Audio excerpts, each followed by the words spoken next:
Oke, halo semuanya, kembali lagi di Fordil Hanif ya. Jadi, dulu tahun 2012, Malaysia, Thailand, Brunei itu pernah kebagian dijual Honda Jazz Hybrid. Tapi Indonesia enggak. Karena tahun 2012 kemarin ya, itu peraturan perundang-undangan di Indonesia buat mobil hybrid itu aneh. Dianggapnya punya dua mesin, akhirnya pajaknya double.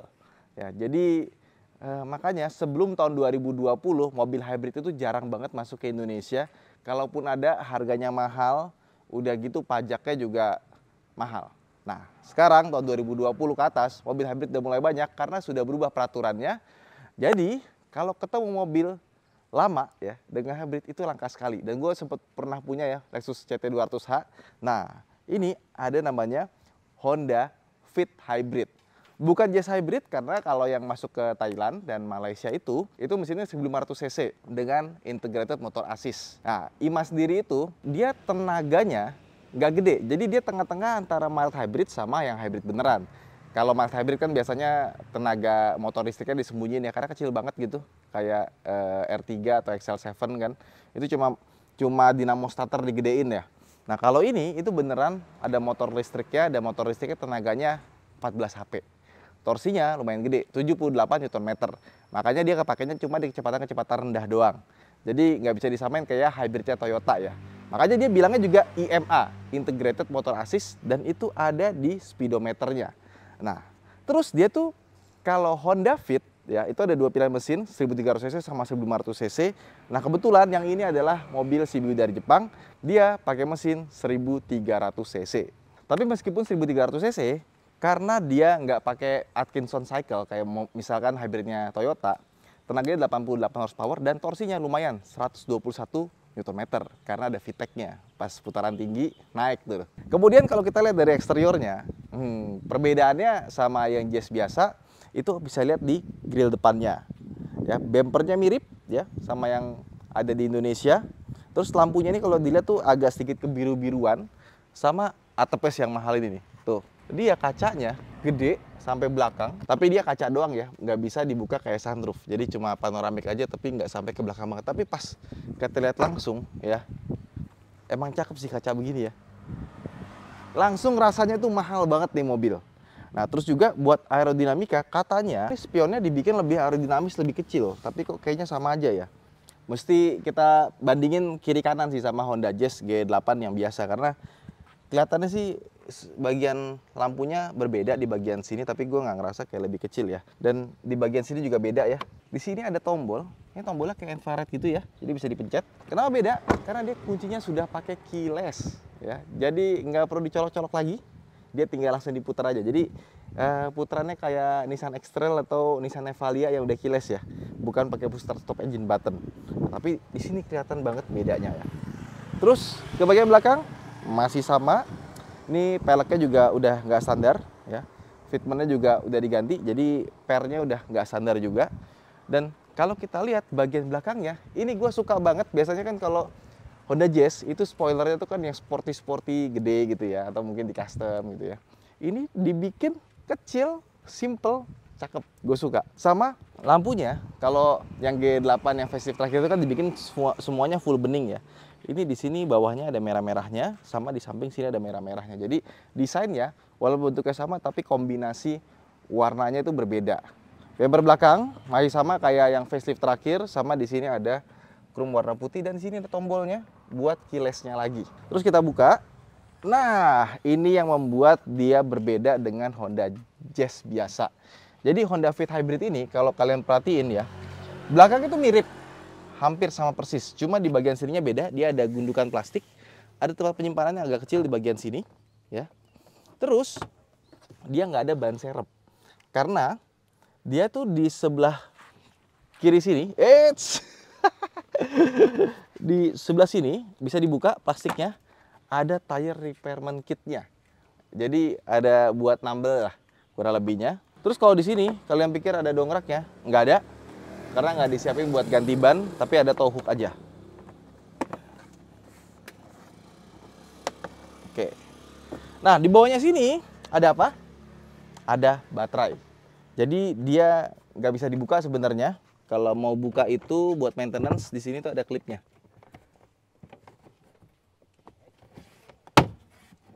Nah, ini dia baterainya. Kurang lebih seperti itu. Terus kalau kita lihat di panel plastik sini ya, ini kayaknya beda deh sama G8 deh. Di sini ada sedikit gundukan kecil, sama di sini bagian sini tuh agak bolong. Ada wipernya, ada defoggernya. Ini dia pakai pole antena, belum pakai shark fin. Nah, sekarang kita masuk ke bagian belakangnya ya. Bisa kelihatan ya dari atas tuh kacanya panjang sampai ke belakang. Wow, rasanya langsung beda sama Jazz biasa ya. Dan Honda itu kan emang pinter kalau bikin space ya. Jadi dia masih punya ini nih, flexi seatnya naik ke atas, ya kan? Tek. Nah, dia ngunci otomatis. Jadi kalau kita bikin seperti ini, kita bisa naruh barang yang tinggi-tinggi karena bawahnya itu benar-benar bolong. Nah, rahasianya adalah dia punya tangki bahan bakar itu di bawah jok depan. Nah, jadi bukan di jok belakang. Termasuk yang sebelah kirinya juga. Dan kalau kita duduk ya, rasanya masih sama kayak Jazz G8. Terus bisa kita mundurin satu step. Nah, jadi lebih enak. Headroom ini sedikit terpangkas karena dia ada tutupan buat kaca depan ya. Dan kalau kita tutup, sebelah kanan sini bisa jadi tempat buat bersandar. Bagian atas sini dikasih kulit. Sama jahit-jahitannya ini kalau kalian perhatikan, dia warnanya biru. Sekarang kita ke depan. Oke, sekarang kita masuk ke dalam. Nah, kita nyalakan dulu ya, karena buat nyalainnya itu kita pencet, kita putar. Oke, sudah nyala. Masih ada ETC-nya nih, buat naruh kartu ya. Jadi kalau di Jepang itu mau masuk tol, itu dia pakai masukin kartu di sini. Nanti ada sensornya biar buka otomatis tuh. Paling gampang kita pengen tahu ini Jazz hybridnya beneran atau Fit hybridnya beneran atau enggak. Pertama dari speedometer. Speedometernya beda ya. Tengahnya ada layar, terus ada tulisannya integrated motor assist, dan layar belakangnya itu warna biru. Dan sebelah kanan sini ada tulisan charge sama assist. Termasuk ada bensinnya ya. Kemudian setirnya, aslinya memang setirnya tuh bentuknya seperti ini, tapi ini sepertinya sudah gantian karena logo H-nya harusnya dia bukan merah. Terus clear-nya ini ya, dia tuh kayaknya ini punyanya Honda Accord ya, soalnya ini bagian sini mewah sekali. Aslinya dia cuma kulit biasa aja, nggak pakai jahit-jahitan di bagian dalam seperti ini. Itu yang gue cek dari Google Wikipedia. Honda Fit itu setirnya emang desainnya palangnya seperti ini, tapi bagian luarnya nggak kayak gini. Terus ke bagian tengah sini, pasti kalian yang punya Honda Jazz G8 ngiler sama tombol AC-nya.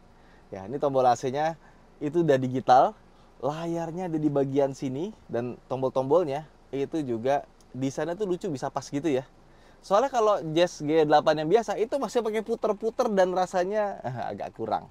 Nah, yang lucu juga di sini ada tombol, ada rear sama spion. Jadi defoggernya itu nggak cuma buat belakang doang, tapi di spion dia juga ada defogger. Makanya kalau di negara-negara bersalju, spion yang ngembun dia bisa hilang embunnya. Dan di bagian bawahnya dia ada colokan buat video input.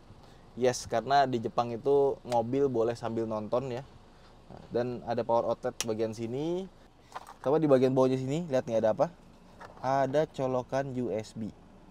Ya. Terus kursinya ada pemanas. Terus bagian shifternya di sini tuh hitam, bukan silver. Jadi dari sini aja udah kelihatan ini JDM sekali ya. Kursinya dia sedikit berbeda dengan Honda Jazz biasa. Dia kata yang punya sih dipakai ini tiap hari, ini kursinya nyaman betul. Beda sama Honda Jazz yang kita kenal. Cuma karena dia kursinya lebih gembung ya, gue ngerasa pas duduk sini tuh dibanding Jazz G8 biasa, dia kursinya lebih tinggi sih. Nah, sama ini ada emblem hybrid, harusnya ini ditaruh di belakang. Ya bisa dicopot nih. Kemudian di sini ada laci seperti biasa, di sini bisa naruh-naruh barang lagi, cup holder ada kiri kanan. Pokoknya kalau Jazz itu soal tempat penyimpanan itu numero uno, bagus. Head unit ini sudah gantian dan audionya pun juga sudah gantian juga. Jadi di kaca depannya ini dia ada defogger ya, tapi defoggernya bukan dari AC. Sama atas ini ada biru-birunya. Oke. Nah, tombol buat lampu juga agak berbeda di bagian atas karena dia bisa ditutup atasnya. Pas banget nih kelihatannya lagi panas, jadi mendingan kita tutup aja ya. Tapi pas ditutup rasanya jadi kurang wah sih. Dan kalau kita tutup gini ya, dia tuh modelnya keras gini, jadi kalau misalkan lagi siang-siang kita tutup, dia tuh nggak bikin kepala kita panas. Dibuka di bagian sini ada kaca tapi nggak ada lampu, di sebelah kiri pun juga sama. Dan yang lucunya dia punya sun visor, itu dia agak offside gitu, agak keluar. Jadi tuh lihat, ininya di sini. Tapi pas, nah dia agak sedikit keluar tuh, lucu. Sekarang gimana rasanya pakai Jazz Hybrid ini? Sebaiknya kita bawa jalan-jalan dulu. Let's go. Oke, nah sekarang kita jalan naik Honda Fit yang hybrid ini ya. Jadi kalau kita perhatiin pas lagi jalan ya, itu speedometer bagian tengahnya itu warnanya ganti-ganti mulu. Kadang hijau, kadang biru, kadang jadi merah. Enggak jadi merah deh. Jadi pas kita nyobain Honda Fit hybrid ini ya, yang pertama yang gue rasain, ini kan G8 itu kan salah satu Honda Jazz yang paling keras ya suspensinya ya. Dan ini mobil dia sudah diceperin, tapi menurut gue untuk sebuah G8 ini masih oke loh suspensinya, nggak keras-keras amat ya, masih ada guncangannya gitu. Terus dia kan punya motor listrik. Nah di sini tuh ada diagram, ini dia tuh lagi pakai bensin, pakai listrik, lagi ngecas atau lagi pakai motor listriknya. Nah jadi waktu kita jalan, gue nggak ngerasain mobil ini tuh waktu lagi pelan itu dia mati mesinnya. Kita lepas tuh ya, dia mesinnya masih nyala, masih di atas 1000 rpm, walaupun dia tulisannya dari mobil itu lagi ngisi ke baterai di belakang. Dan kalau kita duduk di belakang, katanya si Afif kayak ada sedikit bunyi kipas ya. Jadi dia masih pakai pendingin, pakai kipas, sama seperti hybridnya Toyota. Dan karena ini adalah sebuah Honda Jazz G8, tentu saja handlingnya cakep, gue suka. Dan posisi duduknya pun meskipun dia agak sedikit tinggi karena dia sudah pakai tilt teleskopik ya, rasanya tuh enak gitu. Gue nggak ada komplain. Terus juga Jazz G8 itu kan terkenal dia kacanya panjang di depan, dashboardnya panjang, ujungnya nggak kelihatan. Yes, di mobil ini sama. Tapi ketika dia punya kaca di bagian atas ini, entah kenapa feeling mobilnya tuh jadi beda gitu. Di dalam itu rasanya jadi lebih lega, lebih luas ya. Honda Jazz G8 tuh masih ada rasa surem-murem-buremnya itu di dalam kabin ya. Ini tuh langsung otomatis hilang. Nah, terus gimana soal performance-nya? Jadi, dibandingkan dengan Honda Jazz biasa, tentu saja dia kan 1300 cc, bukan 1500 cc. Tenaganya lebih kecil. Tapi karena ada IMA-nya, Integrated Motor Assist-nya atau hybridnya itu, ya. Jadi kerasa waktu di putaran bawah sih. Jadi kalau kita lagi pelan begini, kita injek gas sedikit, itu rasa mobil hybridnya, mobil listrik itu ada dikit ya, gitunya tuh ada, tapi nggak seberasa kayak Toyota. Dan masih ada rasanya, nggak kayak hybrid-hybridannya Suzuki tuh nggak, beda. Dia masih ada, ya dikit lah berasanya pas kita lagi putaran bawah. Nah pertanyaannya, Honda kan sebenarnya hybrid itu bukan barang baru ya, udah lama ya. Tapi kenapa di mobil ini kok dia bikin hybridnya motor listriknya kecil banget? Jadi kata engineer-nya, dia itu pengen bikin mobil ini tuh punya distribusi bobot yang bagus, meskipun dia punya motor listrik di bagian depan. Kalau dia masukin motor listrik yang gede, otomatis depannya jadi lebih berat. Nah, meskipun dia udah ada balancernya, yaitu baterai di belakang. Tapi menurut Honda, dengan masukin motor kecil ini, efisiensinya dapat, dan juga fun to drive-nya juga masih dapat. Terus gimana soal bahan bakarnya? Tentu saja pasti lebih irit dong, yes. Honda Jazz G8 sebenarnya juga nggak boros, dia irit. Apalagi tambah hybrid, mesinnya 1300 cc pula. Kalau menurut Honda, itu untuk jalan 100 kilo, dia hanya butuh 3,7 liter bensin saja. Berapa tuh 50 kalau dibagi 50? Oke, kita tanya aja deh daripada lama ya. Oke Google, berapa 100 dibagi 3,7? 100 fresh 3,7 sama dengan 27,027,027. Wah, 27 km per liter. Irit banget ya. Jadi seirit itu. Nah, jadi emang karena tujuannya mau mencari keiritan bahan bakar, bukan performance. Nah, jadi nggak perlu motor listrik yang besar-besar. Yang penting fun to drive-nya dapat. Cuma untungnya ya, meskipun dia menurut gue larinya biasa aja, ya, tapi kita dapat pedal shifter. Jadi kita bisa ganti gigi dari sini. Pas kita mau nyusul, kita tinggal turunin gigi sampai gigi yang pas, langsung kita gas. Nah, itu harusnya dibandingkan dengan, gue belum pernah nyobain Honda Fit, Honda Jazz G8 yang mesin 1300 cc ya. Tapi kalau misalkan kayak si RZ gitu kan, dia punya mesin 1500 cc juga, sama kayak Jazz G8 gitu ya.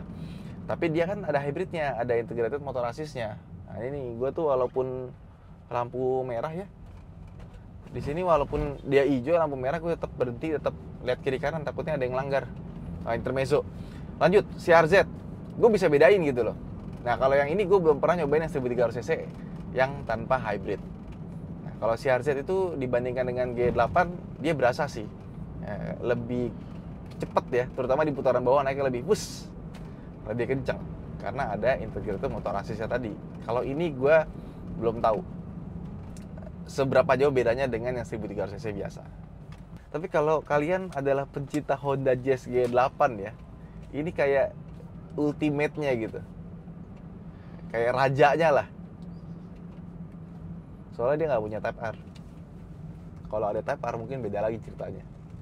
Dan mobil ini juga sempat menyelamatkan Honda di Eropa karena waktu itu kan diesel lagi bermasalah ya. Honda Jazz diesel itu dikenal irit ya. Terus keluar yang hybrid, akhirnya dieselnya penjualannya mulai tergantikan sama yang hybrid. Asik sih mobilnya, seru. Tapi ini uniknya mobil ya, beberapa kali gue mesti coba lebih banyak sih, lebih panjang sih ya. Ini beberapa kali kita bawa jalan, terus dia tulisannya pas dia pakai dinamo doang tulisannya EV. Nah, tapi ketika dia mode EV, mesinnya masih nyala, nggak mati dia. Nah, ini kan pakai bensin nih. Nah, ini ngisi aki, ngisi baterai maksudnya. Nah, ini dua-duanya nyala nih. Mesin nyala sambil ngisi baterai ya. Tapi once ketika mesinnya nggak masuk ke dalam gambar mobil, pakai baterai doang, dia tulisannya berubah jadi EV. Tapi, nah ini EV nih, tadi tuh. Tapi mesinnya nggak mati dia. Jadi nggak ada yang annoying kayak mobil mati nyala kayak auto start stopnya R3 tuh nggak ada gitu. Dan juga katanya dia punya VCM ya. Jadi katanya sih, gue sih ngerasa nggak ada bedanya ya. Dia tuh biar lebih irit lagi, dia tuh kalau pas lagi kecepatan rendah atau idle, dia bisa matiin satu silinder. Jadi yang bekerja cuma 3 silinder doang. Soalnya dia 1300 cc-nya 4 silinder. Dan mobil ini transmisinya juga pakai automatic biasa, bukan pakai CVT. Jadi kurang lebih seperti itulah Honda Fit Hybrid atau Honda Jazz Hybrid. Buat teman-teman yang punya mobil kayak gini juga, mungkin subscribers dari Malaysia gitu ya, coba komen di bawah seperti apa rasanya ya memiliki mobil ini, bagaimana merawatnya, dan apa penyenangan dari mobil ini. Saya Arif, sampai jumpa di vlog berikutnya. Buat teman-teman yang tertarik dengan mobil ini, kalian bisa langsung kontak garasi gubernur aja atau langsung ke Instagram ownernya langsung, nggak apa-apa di sini. Bye.